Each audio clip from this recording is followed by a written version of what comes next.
Welcome to Chem Explore channel. देखो इस video में हम लोग मेनली दो प्रॉब्लम के ऊपर डिस्कस करेंगे, ठीक है।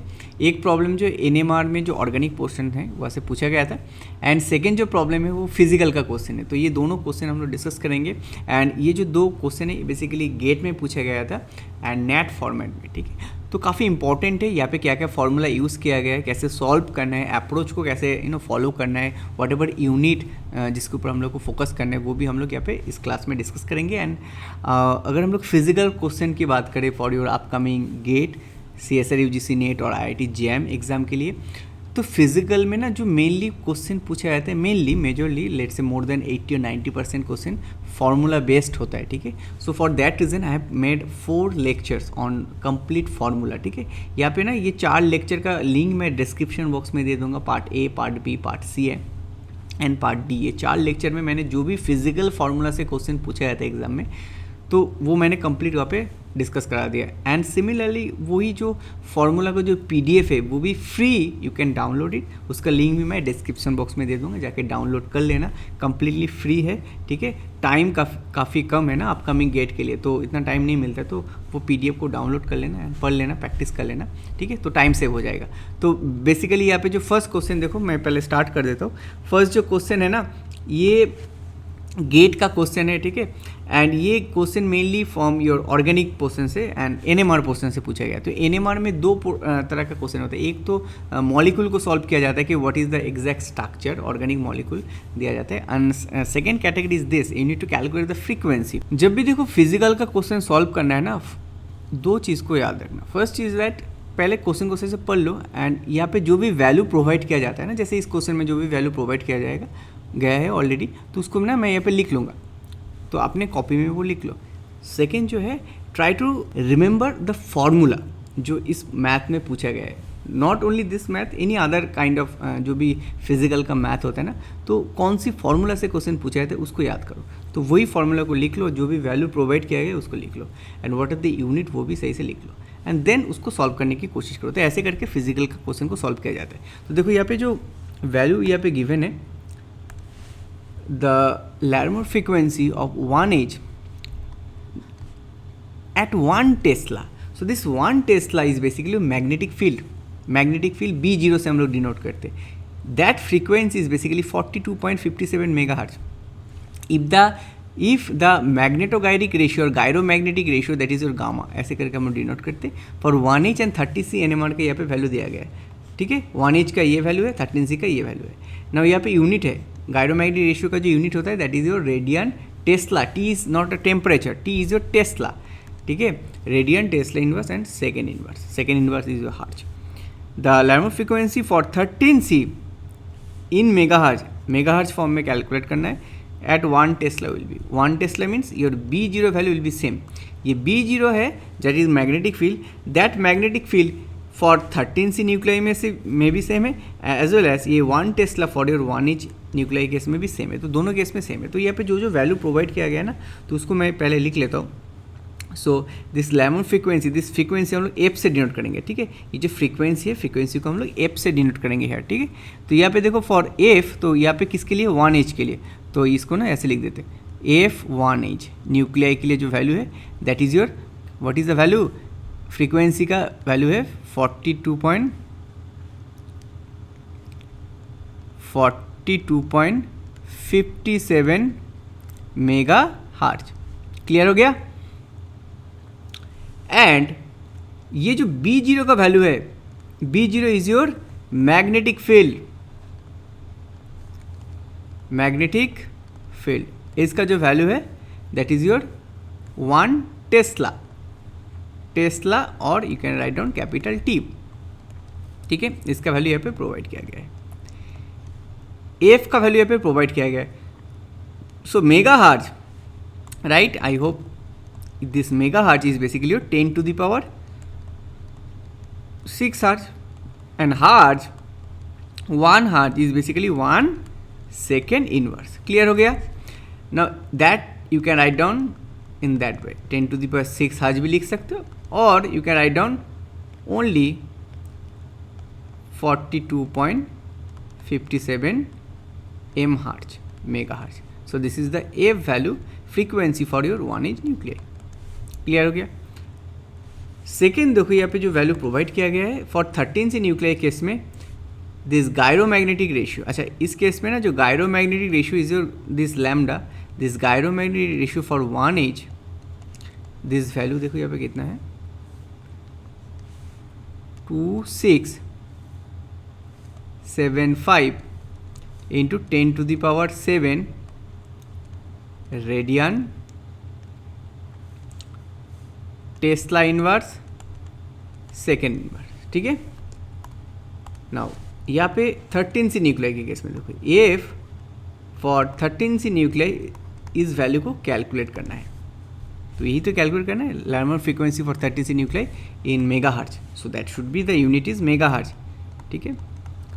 इन 1 टेस्ला, तो इस केस में भी V0 का वैल्यू है जो बेसिकली मैग्नेटिक फील्ड है, that value for 13C nuclear के केस में भी 1 टेस्ला है, ठीक है। एंड यहाँ पे देखो गामा जीरो का जो वैल्यू है वो भी यहाँ पे प्रोवाइड किया गया है, दैट इज बेसिकली और क्या है इसका वैल्यू देखो 6.72 into 10⁻7 radian tesla inverse second inverse. तो यहाँ पे कौन सी फॉर्मूला को यूज़ करना है, very important formula NMR frequency का, this frequency F is your frequency that will give you gamma B0 by 2 Always remember this gamma is basically your gyromagnetic or magnetogyric ratio, ठीक है। Now let's say for your 1H nuclear के case में दोनों case में B0 का value same है, दोनों case में देखो B0 का वैल्यू सेम है, so for 1H nuclear you can write down gamma 1H B0 by 2 so this will be let's say 1 number equation, and frequency for 13C nuclear के case में भी you can write gamma 13C B0 by 2 that will be for 2 number equation, ठीक है। अभी करना क्या है, equation number 2 divided by equation number 1, ठीक है। तो क्या मिलेगा, frequency for 13C nuclear by frequency for 1H, ठीक है। क्या मिलेगा देखो, you are going to get this value 2 तो कैंसिल आउट हो जाएगा, right. So this gyromagnetic ratio for 13C into B0 भी सेम है तो कैंसिल आउट हो जाएगा, gamma 13C by gamma 1H। तो 13C का वैल्यू क्या है, 13C का देखो यहाँ पे गामा 13C का वैल्यू है 6.72 into 10⁻7 radian tesla inverse second inverse. यहाँ पे इसका वैल्यू कितना है 26.75 10⁻7 radian tesla inverse second inverse. Clear हो गया। तो यहाँ पे हम लोगों को कौन सी वैल्यू को कैलकुलेट करना है, ये जो वैल्यू है frequency for 13C nuclear, right. So F for 13C nuclear इसका वैल्यू क्या होगा, देखो यहाँ पे ये सब कैंसिल आउट हो जाएगा, जो भी यूनिट है वो कैंसिल आउट हो जाएगा, राइट। तो क्या मिलेगा, ये जो वैल्यू है वो मल्टीप्लाई हो जाएगा अभी 6.72 बाई 26.75। अभी तो यहाँ पे कोई भी यूनिट नहीं है, but if you can multiply this F frequency of your 1H nuclear, right. तो दिस फ्रीक्वेंसी वैल्यू क्या था यहाँ पे देखो 42.57, काफ़ी सिंपल है मैथ। तो अभी इसका यूनिट है megahertz, so overall you are going to get this megahertz unit. अभी इसको मैं सॉल्व करके दिखाता हूँ। सो यहाँ पे कैलकुलेटर ले लो, so you have 6.72 42.57 divided by 26.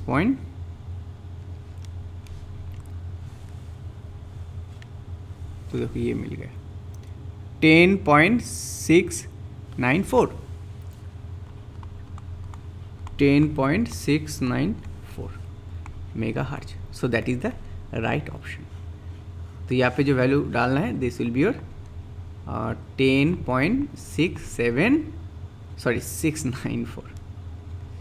694 megahertz. Clear हो गया।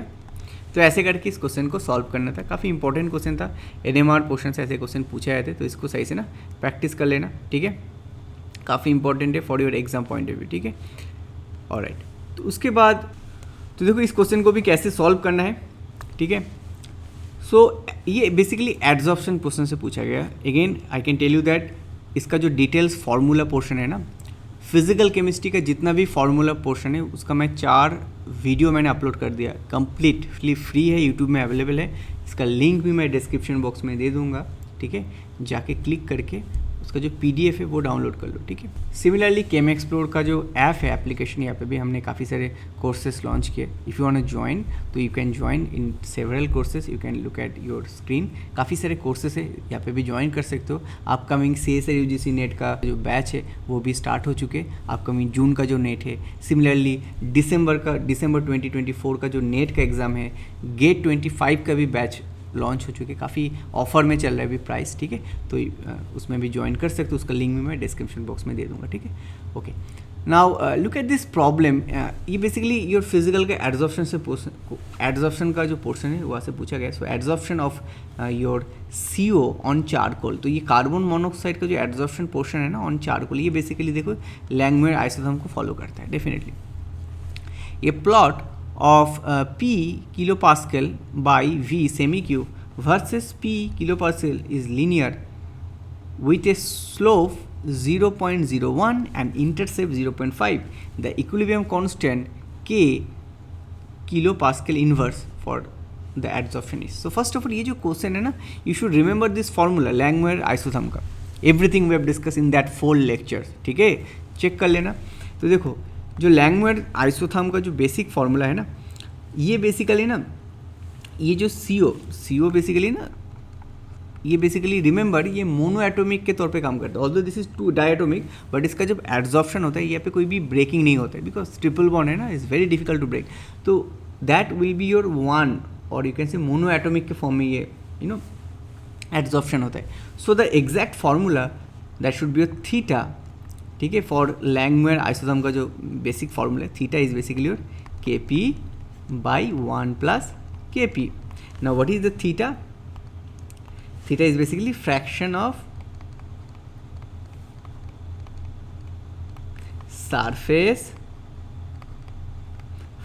surface occupied by the gas molecule.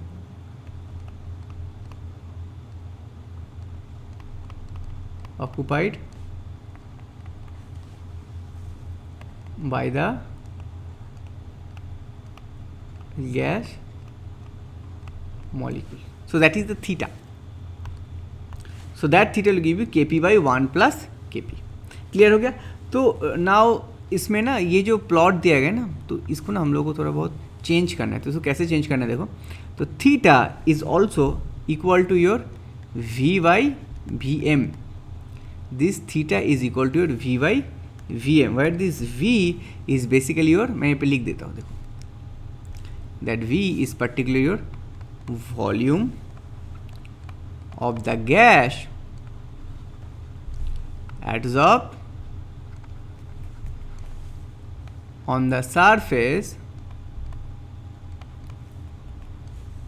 of a solid,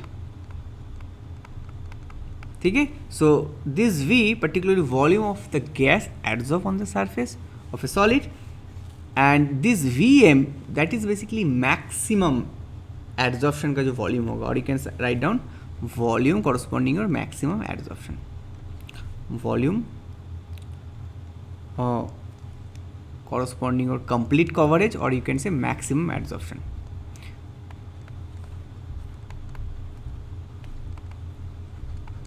Corresponding to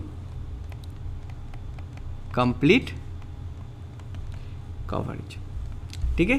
so instead of theta you can write down V by Vm, तो उसका वैल्यू यहाँ पे दिया गया है। ये जो V देख रहे हो ना, ये V कहाँ से आ रहा है, यही है दिस V, ठीक है।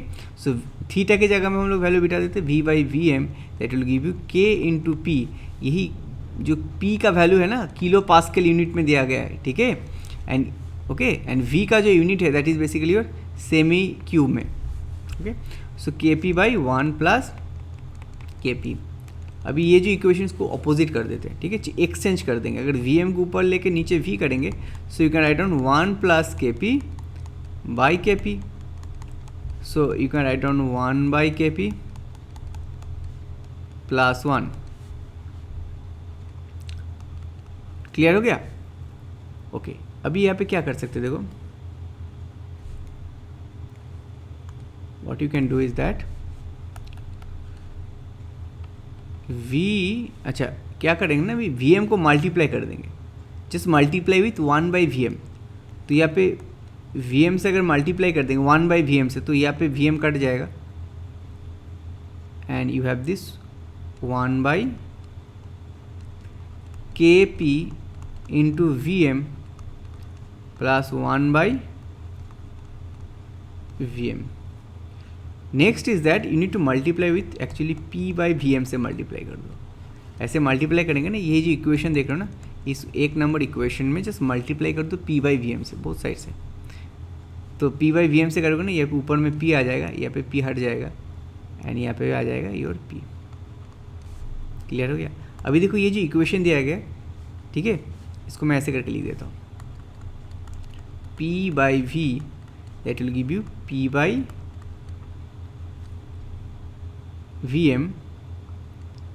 Plus 1/KV। सो ये जो VM है ना, you can write down mono, complete coverage का जो वॉल्यूम है। ओके नाउ यहाँ पे जो वैल्यू दिया गया है, देखो लैंगमुर प्लॉट का जो वैल्यू दिया गया है, the plot is basically K/V, P/V, ठीक है, P/V वर्सेस P। क्लियर हो गया? P/V वर्सेस P का प्लॉट दिया गया है यहाँ पे, P/V वर्सेस P का यहाँ पे प्लॉट किया गया है, राइट? ओके नाउ अगर हम लोग ये प्लॉट कर देंगे ना, तो यहाँ पे इसका स्लोप क्या बनेगा बताओ? What is the slope in this equation? What will be the slope? So basically the slope is basically your 1/, यही तो आएगा, 1/VM will be your slope and इसका वैल्यू दिया गया 0.01 and the intercept value, look at the intercept value, 1/KVM will be your intercept, right? That intercept is basically your 0.5। तो 1/VM का value यहाँ पे बिठा दो, 1/VM की जगह में क्या आएगा? तो 1/K कर देते एंड 1/VM की जगह में ये वैल्यू बिठा दो, 0.01 कर देते, दैट विल बी योर 0.5 हो जाएगा, राइट? तो K का वैल्यू क्या आएगा करके देखो, you are going to get 0.02, वही तो आएगा। K मीन्स 0.01 डिवाइडेड बाई 0.5, हाँ 0.02। सो that is the right answer, ठीक है। What is the equilibrium constant? What is the equilibrium constant? 0.02। Clear हो गया? आई होप सबका क्लियर हो गया। तो ऐसे करके इस क्वेश्चन को सॉल्व करना था, ठीक है। काफ़ी इंपॉर्टेंट है, ऐसा क्वेश्चन पूछा जाता है गेट में। So particularly again I am saying that if you want to join to our channel, यहाँ पे हमने रिसेंटली कोर्स लॉन्च किया, ऑलरेडी 1 साल से कोर्स चल रहा है। तो इसका रिसेंटली कोर्स लॉन्च है, प्लेटिनम बैच है। If you want to join तो ज्वाइन कर सकते हो, ठीक है। इसका लिंक भी मैं डिस्क्रिप्शन बॉक्स में दे दूंगा। काफ़ी सारे ऑफर भी चल रहा है, तो इमीडिएटली ज्वाइन कर सकते हो, ठीक है। जो भी फिजिकल फार्मूला का PDF है वो भी अवेलेबल है, ठीक है। उसका भी लिंक मैं डिस्क्रिप्शन बॉक्स में दे दूंगा, जाके डाउनलोड कर लेना, ठीक है। कम्प्लीटली फ्री है, 4 लेक्चर का, ठीक है। एंड नेक्स्ट क्लास में भी हम लोग और भी फिजिकल प्रॉब्लम के ऊपर डिस्कस करेंगे।